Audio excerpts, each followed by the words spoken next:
ओम शांति family, welcome to new अव्यक्त मुरली। 17 अप्रैल 1969, 17 अप्रैल 1969 की अव्यक्त मुरली। अव्यक्त मुरली की हेडलाइन है, ब्राह्मणों का मुख्य संस्कार सर्वंस त्यागी। ब्राह्मणों का मुख्य संस्कार सर्वंस त्यागी। तो प्यारे बाबा ने कहा, आप सभी का संगठन खास किस लिए मंगाया है। संगठन के लिए मुख्य 4 बातें जरूरी हैं। आपस में एक दो में स्नेह, नजदीकी संबंध, तीसरा है सर्व की जिम्मेवारी, चौथा ज्ञान और योग की धारणा का सबूत। क्या कहा? आपस में एक दो में स्नेह, नजदीकी संबंध और सर्विस की जिम्मेवारी और ज्ञान योग की धारणा का सबूत। इन चारों बातों में तैयार हो। एक दो में स्नेह कैसे बनना होता है? स्नेही कैसे बनना होता है? स्नेही बनने का मुख्य साधन कौन सा है? ये जो एक दो से दूर हो जाते हैं उसका कारण है। क्या कारण है? क्योंकि एक दो के संस्कार, एक दो के संकल्प नहीं मिलते। सभी के संकल्प संस्कार एक ही हो, कैसे हो सकता है? संस्कार तो हर एक के अपने अपने होते हैं। संगम युगी ब्राह्मणों का मुख्य संस्कार कौन सा है? साकार रूप में मुख्य संस्कार कौन सा था? जो ब्रह्मा बाप का संस्कार वह ब्राह्मणों का। साकार ब्रह्मा बाप का मुख्य संस्कार कौन सा था? ब्रह्मा बाप में तो वह संस्कार संपूर्ण रूप से देख लिया, लेकिन ब्राह्मणों में तथा योग तथा शक्ति है। उसका मुख्य कारण व मुख्य संस्कार है सर्वंस त्यागी। निरंकारी का मतलब ही है सर्वंस त्यागी। अपना सभी कुछ त्याग कर दिया। सर्वंस त्यागी होने से सर्वगुण आ जाते हैं। दूसरों के अवगुणों को न देखना, यह भी त्याग है। त्याग का अभ्यास होगा तो यह भी त्याग कर सकेंगे। सर्वंस त्यागी अर्थात देह के भांस का भी त्याग। तो ब्राह्मणों का मुख्य संस्कार है सर्वंस त्यागी। इस त्याग में मुख्य गुण कौन से आते हैं? सरलता और सहनशीलता। जिसमें सरलता और सहनशीलता होगी वह दूसरों को भी आकर्षित करता जरूर होगा, आकर्षण जरूर करेगा। और एक दो के स्नेही बन सकेंगे। अगर सफलता नहीं तो स्नेह भी नहीं हो सकता। एक दो में स्नेही बनना तो उसका तरीका यह है, एक तो सर्वस्व त्यागी देही सहित। इस सर्वंस त्यागी से सरलता सहनशीलता आपे ही आएगी। सर्वंस त्यागी की यह निशानी होगी, सरलता और सहनशीलता। साकार रूप में भी देखा ना, जितना ही नॉलेजफुल उतना ही सरल स्वभाव, जिसको कहते हैं बचपन के संस्कार। बुजुर्ग का बुजुर्ग, बचपन का बचपन। आप सभी की चलन ऐसी हो जो आपकी चलन से बाप और दादा का चित्र देखने में आए। बोलने से नहीं, चलन से दिखने में आए। ऐसी चलन अभी है। आपकी चलन से बाप दादा का चित्र देखने में आता है। देखने में तो आता है, लेकिन कभी कभी जब उस स्थिति में सर्विस करते हो तब आपकी वाणी से सूरज से समझते हैं कि इन्हों के ज्ञान देने वाला बहुत ऊंचा है, इन्हों को ज्ञान देने वाला बहुत ऊंचा है। कहते हैं ना, आपकी चलन से बाप दादा के चित्र देखते हैं। लेकिन कभी कभी आप भी कैमरा हो, आपके कैमरे में बाप दादा के चित्र छपे हुए हैं। वे कभी कभी दिखाते हो, क्यों? सदैव वही चित्र चलन से क्यों नहीं दिखाते हो? पुरुषार्थ, ये पुरुषार्थ शब्द कहाँ तक चलना है? कितना समय अभी पुरुषार्थ करना है? क्या अंत तक ऐसे ही कहते रहेंगे कि हम अभी पुरुषार्थी हैं? जैसे अब कह रहे हो ऐसे अंत तक कहेंगे? पुरुषार्थ शब्द भी अब चेंज होना चाहिए। भले पुरुषार्थी तो अंत तक रहेंगे, लेकिन वह पुरुषार्थ ऐसा नहीं होगा जैसे अभी कहते हो। पुरुषार्थ का अर्थ ही है जो एक बार गलती हो वही दूसरी बार ना हो, ऐसा पुरुषार्थ है। बाबा बोलते हैं पुरुषार्थ का जो अर्थ है उसमें प्रैक्टिकल में आना है।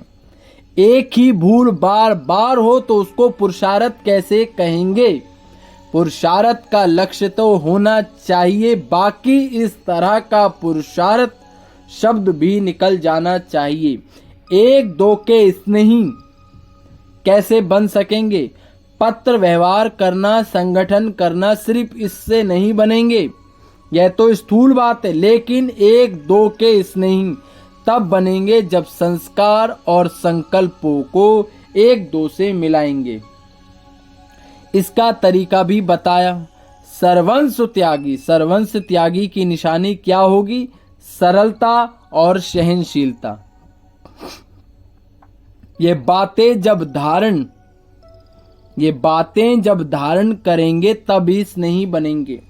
सरलता लाने के लिए सिर्फ एक बात जरूर वर्तमान समय ध्यान में रखनी है। वर्तमान समय देखा जाता है आजकल की स्थिति जो है वह कुछ स्तुति के आधार पर है। स्तुति और निंदा दो शब्द हैं, तो वर्तमान समय स्तुति के आधार पर स्थिति अर्थात जो कर्म करते हैं उनके फल की इच्छा व लाभ रहता है। कर्तव्य के फल की इच्छा ज्यादा रखते हो, स्तुति नहीं मिलती, महिमा नहीं होती तो स्थिति भी नहीं रहती। स्तुति होती है तो स्थिति भी रहती है। स्तुति माना महिमा और स्थिति माना आपकी अवस्था। तो स्थिति भी नहीं रहती तो स्तुति होती है तो स्थिति भी रहती है। अगर निंदा होती है तो निधन के बन जाते हैं। अगर निंदा होती है तो निधन के बन जाते हैं। अपनी स्टेज को छोड़ देते हैं और धनी को भूल जाते हैं। तो यह कभी नहीं सोचना कि हमारी स्थिति हो, महिमा हो। महिमा के आधार पर स्थिति नहीं रखना। महिमा के आधार पर स्थिति रखी तो डगमग होते रहेंगे। तो अन्य जो अनन्य हैं उन्हों का प्रभाव दिन प्रतिदिन आपे ही निकलेगा, लेकिन प्रभाव में खुद प्रभावित नहीं होना।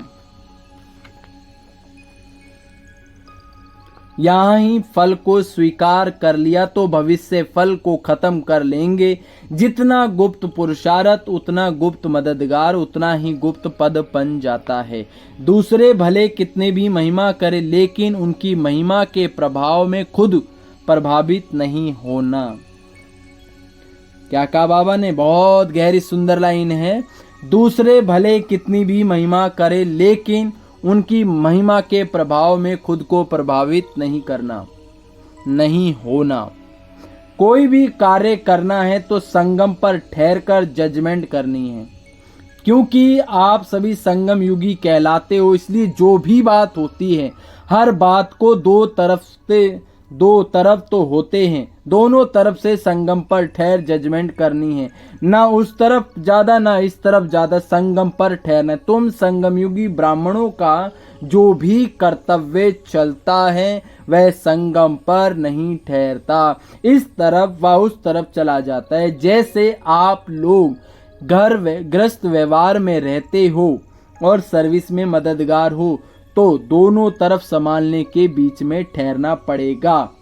दोनों के बीच की अवस्था में स्थित रहना है। संगम पर होंगे तो दोनों को ठीक करेंगे। तुम्हारा खान पान, पहनना आदि सब बीच का है। इस समय इस रीति जजमेंट करते हो तो बीच की स्थिति में स्थित होकर दोनों तरफ की जजमेंट कर फिर चलना है।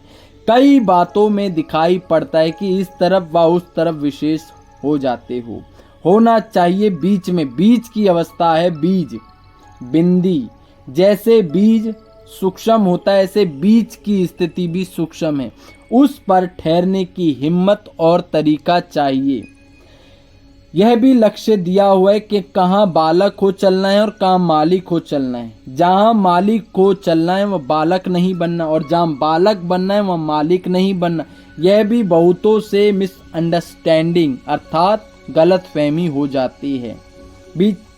तो यह भी चेकिंग बहुत रखनी है। बालकपन भी पूरा तो मालिकपन भी पूरा रखना। इसलिए कहा कि संगम पर ठहरना है। सिर्फ बालक नहीं बनना और सिर्फ मालिक भी नहीं बनना।